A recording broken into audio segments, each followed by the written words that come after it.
What's up, guys? Welcome back to Make It Yourself. And this week I'm just going to solve a problem that's kind of been bugging me, and I've been on the fence about it for so long because of what the money I've already invested in the product to want to change it out, right?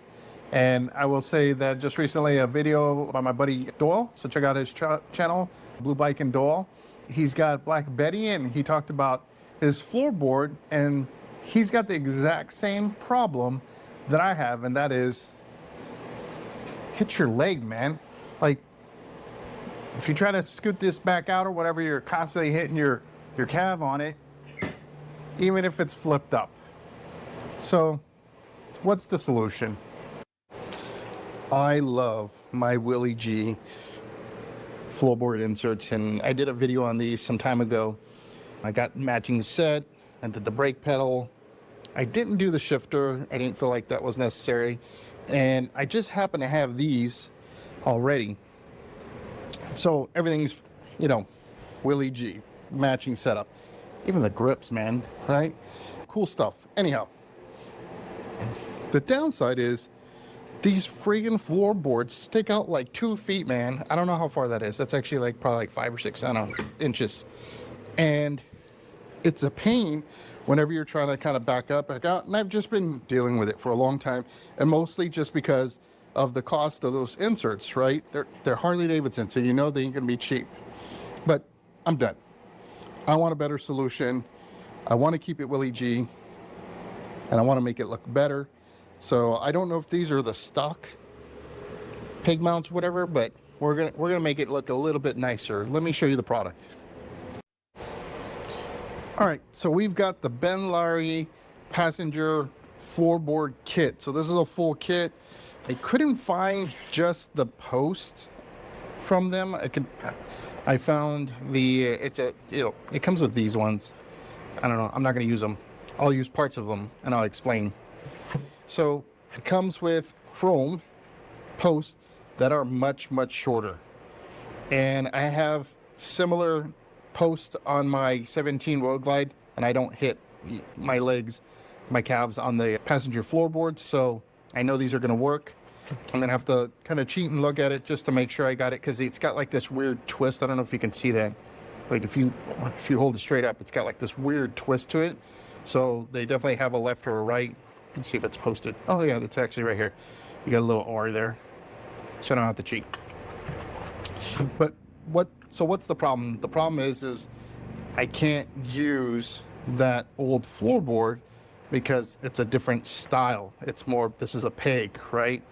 So what we're gonna do is I'm gonna convert my highway pegs into the passenger pegs, and that way I keep it Willie G, and I will also have that, the convenience of not banging my legs.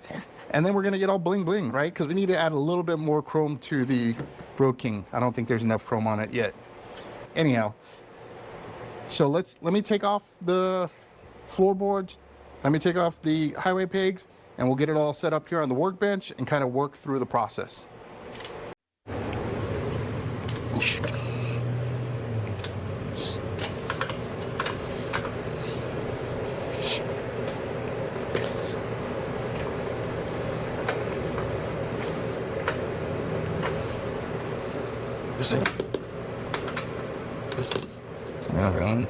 That off.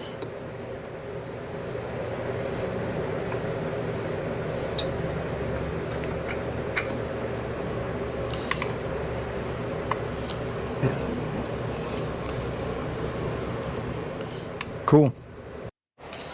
Okay, so got my highway peg off, and I want to do a couple of measurements because we need to talk about like how this thing mounts into this. And looking at the hardware, get new hardware, we'll have to figure out exactly what style, how this is supposed to connect. Actually, let me see through here. Yeah, because you don't see that, and then you get this like clip on this. It's got like a little ball there. That's kind of cool. So I don't know what that, I don't know if it's adjustable or what. I guess we have the instructions literally right there, so we'll take a look at that stuff. But with this, You got this little like shim here, which is pretty nasty. I'm gonna take a little bit of 4/0 steel wool to this to clean it up. But my thinking here is there's a lot of slop, and that shim ain't gonna cut it, right? My thinking is to see if I can just remove that there. So this is a shaft going through here, and just pushing it into, or replacing this shaft with that one. I don't know if they're swappable or not. I'm hoping so. And then I can, you know, put it on the bike. So let me go ahead and we'll pull these shafts out. Look like they're, I don't know, size up. Let's grab a Allen wrench.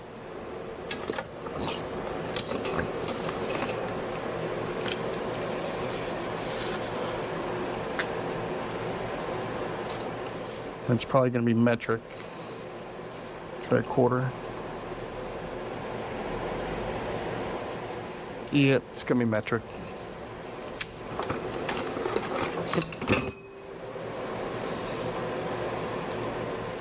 And what are we talking? Maybe 6 millimeter. Feels about right.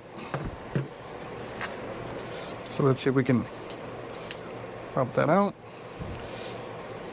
And I gotta say, like, looking at this product, I mean, you know, I only bought it basically for these, and that's because I saw a bunch of other brands for much cheaper. So this was about 50 bucks for this set. I saw some other brands that offered just the standoff or the peg or the mount for much less, but they all had some pretty bad reviews, especially with them breaking. Oh, that might be a deal breaker there for me. Bummer. So obviously that's not going to work for me. Well, I don't want to deal with anything breaking. The Benlari kit had decent reviews, not as many, but it had decent reviews, so I was okay with that. So we've run into our first kind of hitch here. This has got a spline setup, so that way you can kind of rotate it and lock it into place by tightening it down. That is going to be a problem. That means we can't do what I was hoping to do. So now the next option is, will this, say, double shim thing, will this work on this one? So let me pull that off, and then we're gonna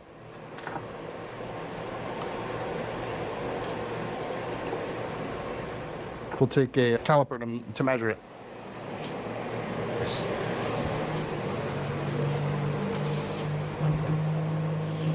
Okay, what are we looking at? 11.6 millimeters. 11.6. Gosh darn, that might just work out. Now, of course, I don't get that little cool pin thingy, but that seems to fit. That seems to fit. So I think just by dumb luck, it's gonna work out for me. So that's how we'll mount them on. I gotta do some cleanup. Let me knock that out, and then we'll jump over to installing these, and then we'll put this on, and we're gonna have to adjust it. So I'll get all that stuff ready, so that way I don't have to go looking for tools. All right, so I did some light brushing on this with the steel wool. Just get a little bit of the corrosion out of here. And I gotta see how this thing lines up first. So obviously this curve part gotta go down. But all right, so you get all new hardware. You get the top bolt, which has no like little thing there, unlike this one. So don't get those confused. But you put the lock washer,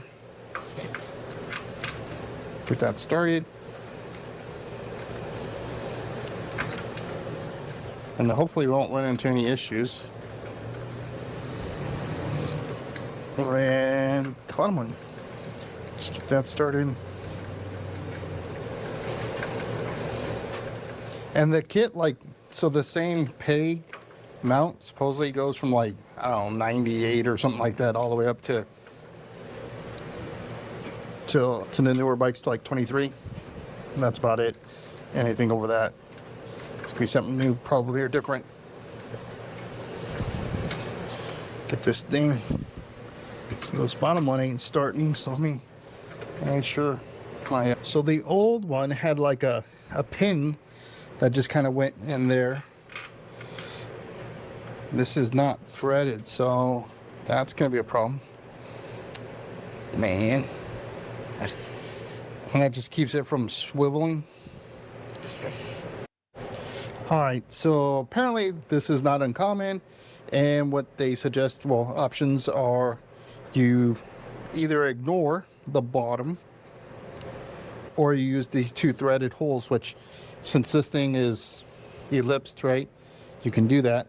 So we'll do that, and that'll serve. So we're gonna use the original hardware, or at least the top bolt, right, because that's what it came with, and then drop that down.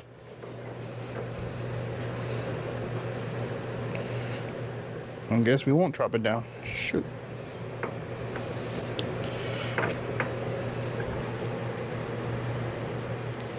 It might be hosed on this one.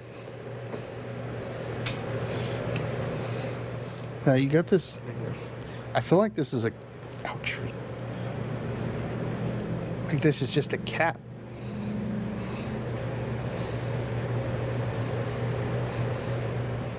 And I'm wondering if there's another threaded hole here. Let's find out.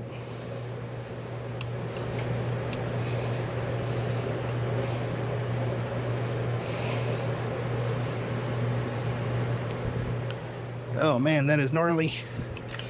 It does look threaded. It is rusted to high hell, so I'm gonna have to clean that up.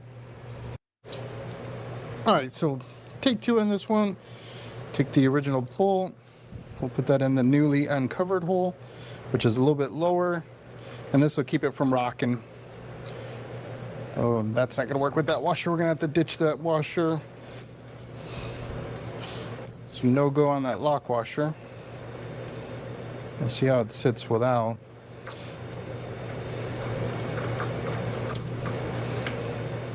Yeah, I think that'll be fine without. All right, so we got that started. Here's our upper. So on that lower one, I'll probably dab a little Loctite on it just to make sure.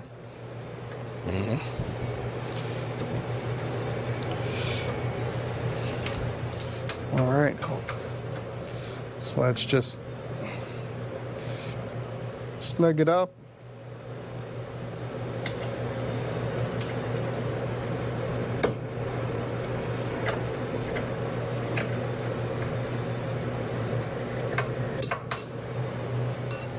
All right, now for this, they gave us the pin style, which I don't care, pin or whatever, as long as it fits, and then you get the E-clip with it. So we'll go ahead and get our peg on there.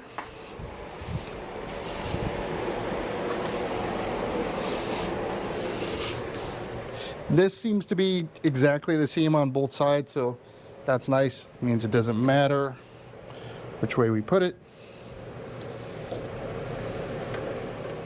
And then for this, what we're gonna do is pin in and down. I just wanna make sure this is gonna rest. And let me back off the camera. All right, hopefully that's a little bit better view, not a little bit in your face. So just gotta E-clip it. And what I don't know is if there's gonna be enough tension here where this thing ain't just flopping around, right? Because that's gonna be a problem based on what I'm seeing. All right, guys, so I might be a bust on this, or at least until I can get a good spacer or washer or whatever you want to call it. But I went away from the pin thinking maybe that might help me out, because then I could add a little bit of pressure with my bolt that was used for the highway pegs, and I'm still pretty loose there. So I am going to try putting a lock washer to see if that helps at all. I don't know. I don't think it will. We'll give it a shot.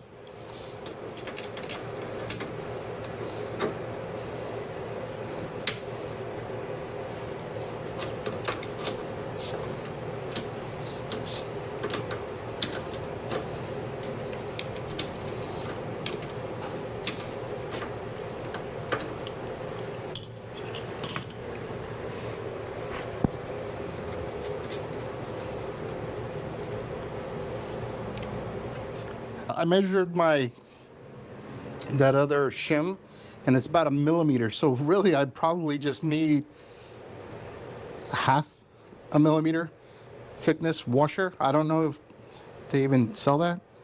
I'm not sure, but yeah, basically that's kind of what I would need. So let's see if this does anything different. I'd imagine not, but I'll be damned if I don't try it.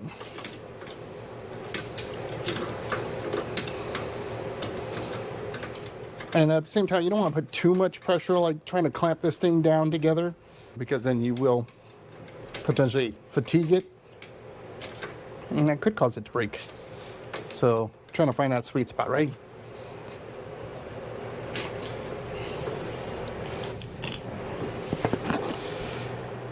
It's a little bit better, but it ain't where it needs to be.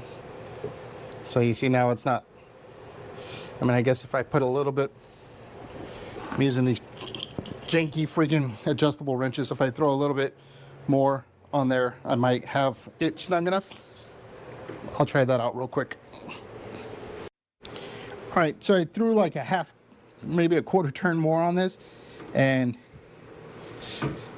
it stays up. It's not gonna just fall down. It's not rotating, so that's good too. So I think we got a valid fix there. So now it's just about getting my peg here where I want it to be. So just a slight tilt to the rear there, and tighten it down.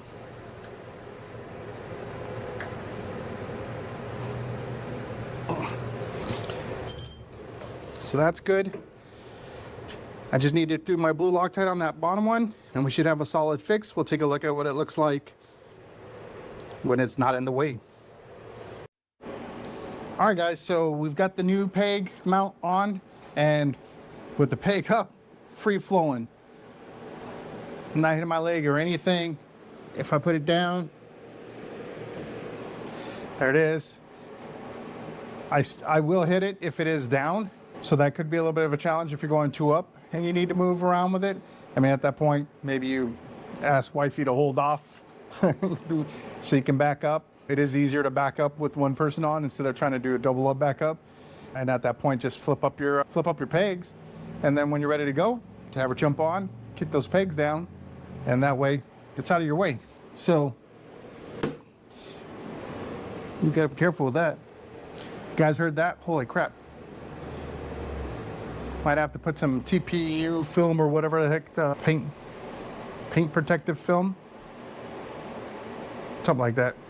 PPF, just there, make sure that it doesn't hit that. I am gonna look for probably a better shim.